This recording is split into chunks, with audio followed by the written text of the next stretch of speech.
And in this video, I'm going to be teaching you guys how you guys can deposit Ethereum into Metamask. So right now, I've opened my Metamask wallet. So there's two ways to deposit Ethereum. The first one is to buy it on Metamask, and the other one is to transfer it through other, exchanges like Binance, Coinbase. All right. So let me tell you guys how you guys can do that for both the method. So basically, what you want to do is you want to open your, Metamask account, and you want to log in into your account, and you want to go and register ETH for Ethereum. Now there's two. As I said, the first one is to buy and the second one is to transfer it from other exchange. So for buying, it's pretty simple. Once you come into Ethereum, you want to click on buy over here and you want to go and buy ETH with Transact. So the only way you guys can buy Ethereum right now on Metamask is to Transact. So you just want to click on that and it's going to take you to over here where you guys can buy your Ethereum over here. After choosing the amount of Ethereum you want to buy, you want to click on buy now to buy yourself Ethereum. And once you buy the Ethereum, it's going to be, transferred into your Metamask wallet, which means it's going to be stored into your Metamask wallet. All right.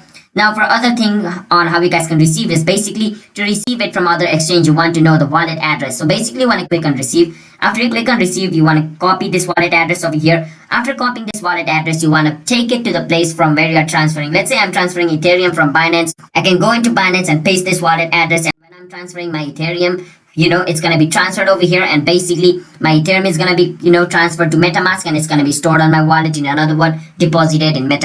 Now remember, this is my Ethereum's, wallet address. So if you try to send Bitcoin in this wallet, it's gonna be, disappeared. So the only crypto you can send on this address, or in another word like a, wallet address, is Ethereum, because it's Ethereum's wallet address. So just keep that in mind. So yeah, these are the two ways how you guys can deposit Ethereum. One is to buy and the other is to receive. So hope you guys were able to understand the video.